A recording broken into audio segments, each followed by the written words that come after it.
Welcome back, everyone, and welcome to our first alignment sessions. So during this series, we'll be going through some of the fundamental postures that we have and that we practice in the Ashtanga primary series. So for this course, that is the basis, the foundation, and most of the postures that we will look at.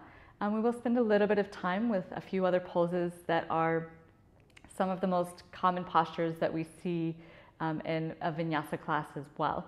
So we'll sort of group those together into different categories and to different bases of support, which we will talk about in our teaching methodology. But we'll start from just breaking down our sun salutations, our Surya Namaskara A and B, as well as one additional practice, Surya Namaskara C, or classical sun salutations. And then we'll take a look at standing postures, open hips and closed hips. And then we'll shift into seated postures, also open hips, closed hips. And then we'll move towards inversions. So starting with the hands, when we're starting to look at the hands in our downward facing dog, we're looking at what is happening at the wrist crease. So when you flex your hands, anatomically when I hyperextend my hands, you'll notice there's these little wrinkles sort of right across the front of the wrist. So if I'm looking at those, I more or less try to bring those wrinkles so they're parallel to the front edge of my mat. So for some of us, you can explore for yourself. It's a very subtle movement, but for some of us, that will be the second finger parallel. For some of us, that will be the third finger parallel to the outside edge of the mat. So it depends on your wrist. It depends on what that looks like. And then notice that if my hands are down, so you can do this with me at home, if my hands are down on the floor, I want to think about rooting down through my thumb, through my second finger. So this stays pressing down. Okay? And then if I'm pressing that down, I can start to rotate the eye of my elbow. So this is an indicator. My elbow is not actually rotating, but this movement is coming from the joint above that when my arm is straight. So if my arm is straight, this rotation is actually happening here at my shoulder joint. Okay? So in a downward dog, depending on how we're looking at postures, we can think about different things. We can think about foundation, what is grounding, what is gross, what is connected to the floor, what is very physical. I can think about more subtle qualities of energetically what's happening, what is lifting, what is lengthening, what is spiraling. So often it's helpful to not necessarily just think about lines in the body, but think about movement as spiraling. Okay, so everything is spiraling, sometimes in opposite directions, and that gives a sense of movement so that a pose is not so static, it's not so angular or lined. So in our downward dog, what I like to think about is there's sort of two different spirals happening in the arm. So this outside rotation, this rotation through your shoulder, is a rolling outwards. It's an outward spiral of your upper arm. Okay, so if I roll that and I don't stop here, if I don't push my thumb and second finger, I can rotate more, but you'll notice that as I rotate more, I start to roll to the outside of my wrist. Okay, so if I'm not really gripping, so this is a common misalignment you'll see in students. So they'll roll and you'll see that their weight is very much outside on the outer edge of the wrist, and long term can already exacerbate wrist sensitivity that they might already have. So this is spiraling out. And then to counterbalance that, I think about the lower arm spiraling in. Okay, so there's sort of two different spirals happening through the shoulders. Okay, if I only think about rolling in, we'll try it when we put weight on our hands. So what that would look like if I was only rolling in. Okay, when I'm in a tabletop, you'll notice the eye of the elbow moves backwards. Okay, if I'm putting weight on my hands, that's going to roll the shoulder in and create a bit more tension into the neck. So it's putting your shoulder blades at a slightly different position, okay? So just try that a few times for yourself. So coming to your hands, I want my hands in line with my shoulders for the most part. So all of my joints are aligned. They're in a kinetic chain linked with movement. And if I find the wrinkles in my wrist, so a little turn in, a little turn out, whatever I'm finding, whether that's your second finger or third finger, different options for different bodies. Okay, and then if I just play around a bit with this spiral through the shoulder joint. So I'm using my elbow as a reference. I'm keeping that press down with my thumb and my second finger. And closing your eyes as you rotate, you might also notice what's happening in the back of your shoulder at your shoulder blade. So there's a little different movement happening as you rotate. There's a different engagement in the back of the shoulder. There's a different engagement through your chest. So just noticing what that feels like for yourself. Okay. So just to see what that looks like, I'll come a little bit closer to you. So you can see my shoulders, what's happening when I'm rolling in and what's happening when I'm rolling out in the upper arms. Okay, and you'll notice a big difference in my neck, and not so much looking at the hands, but see what's happening across your shoulder blades here in the back, and also what's happening here in the neck. Okay, so coming just a little bit closer to you so that you can see my shoulders. Right now I'm in sort of my normal downward dog without trying too much.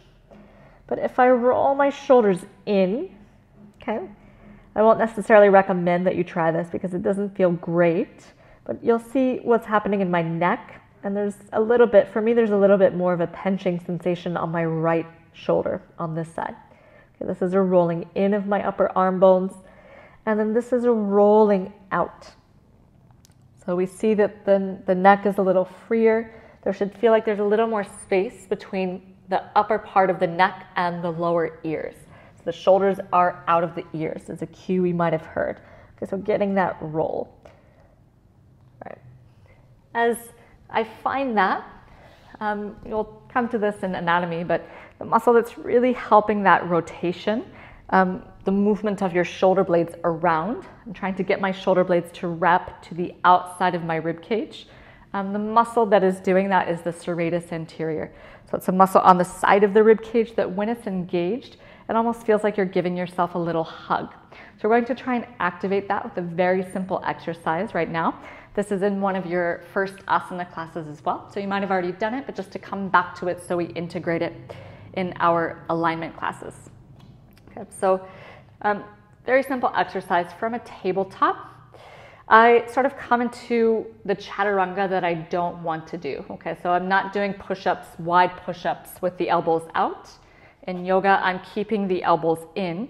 But in order to start to feel that, I bend my elbows outside just a little bit. Okay, so just about 1 or 2 centimeters. And then keeping that bend, I try to get the inside of the elbow forward. So I bend, I wrap, and I squeeze, keeping the elbows a little bit bent. And if you pull in through your belly, you'll feel probably across your chest, across your pecs, but you should also feel almost like a hugging sensation to the sides of your rib cage, like you're giving yourself a little bit of a hug. So rib cage is drawing a little bit closer in. So you can do that a few times. The elbows go out, and then the elbows wrap and gently squeeze, squeeze, squeeze in. And then I can shift back to straight arms. Okay, so just getting that sort of scoop and wrap is what we're aiming to do in our downward facing dog as well as in our chaturangas. Okay, so normally I cue personally from a tabletop, at least for beginner students, from a tabletop where I have my joints aligned, my knees are under my hips, my hands are stacked, my shoulders stacked rather right on top of my hands. Then just from that space, tucking the toes and just pressing back. Okay, so for some of us, we might want a little longer downward dog. So if you're setting it up from a plank, the plank will be a little bit longer. So from that space of shoulders over wrists, then I can just press back. This is also okay. So it doesn't mean that you need to get your heels to the floor, but see how much weight is in the upper body versus the legs. Okay, for me personally, I don't really feel much of a stretch if I'm too long. I feel it just a bit more when I'm just a little bit closer, and then I can feel that engagement, that active lengthening in the backs of my legs. Okay, so you can explore a bit with that. So second exploration is just see what it feels like from a tabletop, just to press into your downward dog, or see what it feels like to step the feet back to your plank and press to your downward facing dog. Okay, more or less keeping the feet hip distance. And finding that same alignment of the outer edge of the foot, the little toe side. So this edge is more flat in the foot rather than the inner edge. The inner edge, the sole of the foot, the ball of the foot here is a little bit bigger in the front, and then it narrows as it comes to the heel. So this is an easier line of reference to keep. But when I'm looking back in my downward dog, the inner heel sort of disappears behind that second toe.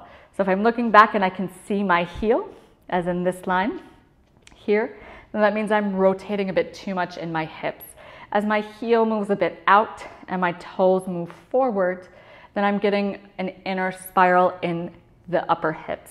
Okay, so Ashtanga might have a different version of downward dog than a Dharma Mitra class. So see what your intention is and then make sure your students are safe in practicing that. Okay, so those two versions, I'll sort of demo what those look like. But in Ashtanga, if you use your drishti and your bandhas, it pretty much sets up your spine in the most stable shape that's possible. So as long as I'm pulling in Uddiyana Bandha, I have a hollow belly shape. Yeah? So there's a hollowing out of the front of the body. Then that keeps the body, the spine, in a more neutral, straight, flat spine, rather than rounding or arching too much in the body. Okay?